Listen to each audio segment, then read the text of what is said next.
আসসালামু আলাইকুম বন্ধুরা। আমি একটা বন দেখাচ্ছি আপনাদের, একটা অন্যের কিছু না। একটা বনের ভিতরে হাঁটতেছি আর আপনাদের সাথে কথা বলতেছি। দেখেন কত না সুন্দর। জঙ্গলের মতন না, এটা হলো গ্রামের ভিতরে বন জঙ্গল বলে আমাদের এলাকা। পাহাড় টিলা বন জঙ্গল বলে। তারপরে এই জায়গা দিয়ে হাঁটতেছি আর আপনাদের সাথে কথা বলেছি। তুমি থাকো না। অনেক সুন্দর। আর এটা হলো যে লালমাটির রাস্তা দেওয়া যাচ্ছে, দীর্ঘমেয়াদী হবে আর কি। ওইদিকে গেলে গাছপালা কত না সুন্দর, গাছগুলি দেখা যাচ্ছে না। যেদিকে তাকাবেন এদিকে সুন্দর জিনিস না। হ্যাঁ, এটা হলো বন বলে, যে কাঁচা কাঁচা রাস্তা আর কি, কাঁচা রাস্তা দিয়ে হাঁটতেছি। বিভিন্ন জায়গায় জঙ্গলে বাগান আর কি, বাগানের ভিতর দিয়ে হাঁটতেছি আর কথা বল দেখাতেছি আপনাকে। এটা হলো যে যাইতেছি, এটা হলো একটা কাঁচা রাস্তা। হ্যাঁ, খুবই সুন্দর লাগছে না কাঁচা রাস্তাটা। হ্যাঁ, এই যে এই গাছের ধান কাঁঠাল, কেউ কাঁঠাল কেউ নেয় না, পড়ে রয়েছে। যেদিকে যাবেন এদিকে সুন্দর, সুন্দরের শেষ নাই। তারপরে আপনাদের সাথে শেয়ার করি, যখন আসি তখন সুন্দর। যেই দিকে তাকাবেন এই দিকেই সুন্দর। এটা হলো আমার নরসন্দী জেলা বলে। এটা কত না সুন্দর বাগানগুলি। এই দিকে তাকালে এই যে লাল মাটির রাস্তা, ওই দিকে লাল মাটির রাস্তা তো ওসা, এইদিকে লাল মাটির রাস্তা, আর এদিকে গাছপালা বাগান, বিভিন্ন ধরনের গাছপালা সবুজ। এদিকে তাকান। হ্যাঁ, এটা বলে আমাদের এলাকায় বাগান বলে আর কি, বাগানের ভিতরে।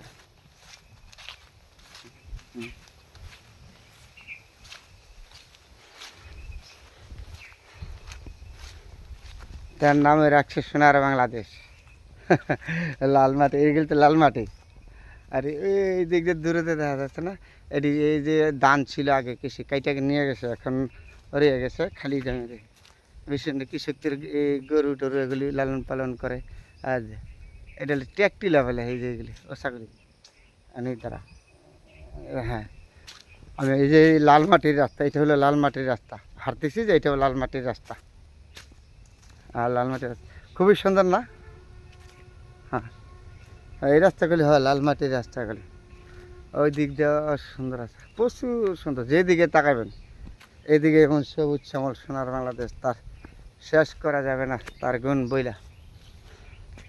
আবার এই যে দূরে দেখা যাচ্ছে না, এগুলো হলো আপনার হলো ট্যাগ বলে, টিলা। আপনাদের সাথে এই যে দূরে যাচ্ছে, এটা হলো ঢাকা সিলেট মহাসড়কের রাস্তা। ঢাকা যায় আর সিলেট যায়, এই রাস্তাটা দিয়ে মেন রাস্তা। আর এই হ্যাঁ, যেই দিকে তাকাবেন এইদিকে সবুজ শ্যামল, তার গুণগান শেষ করা যাবে না বলে তারপরে আপনাদের সাথে শেয়ার করলাম বন্ধুরা।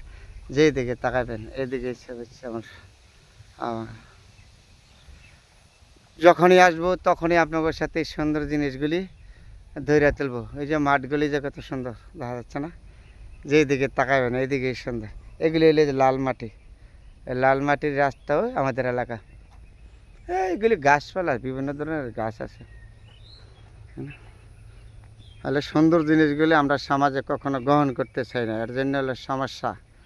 শুধু আমার এলাকা না, যে কোনো এলাকায় যাবেন গ্রাম বাংলা আপনার অন্যরকম, গ্রামের মতন আমার সুন্দর ঐতিহ্য কোনো জায়গায় পাবেন না। তারপরও আমরা মানুষ হিসাবে যেগুলি সুন্দর জিনিস আছে এগুলি আমরা ধরে তুলতে হবে সমাজে, পরবর্তী প্রজন্মদের জন্য, ছেলে মেয়েদের জন্য, আমাদের জন্য। ওরা পাবে কোথায় আমরা যদি সুন্দর জিনিসগুলি না দেখাই।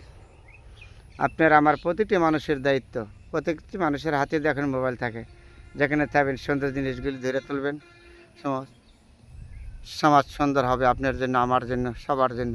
পরবর্তী প্রজন্মরা কিছু শিখবে কার কাছ থেকে? আমাদের কাছ থেকে না।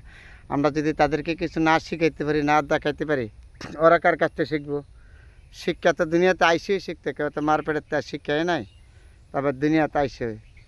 তাহলে পরবর্তী প্রজন্ম যারা আছে তাদেরকে আমাদের আপনার শিখাইতে হবে, দেখাইতে হবে সুন্দর জিনিসগুলি, তাদের চোখের সামনে উপস্থিত করতে হবে। করলে তারা ভবিষ্যৎ জিনিসগুলি বুঝতে পারবে ভালো মন্দ।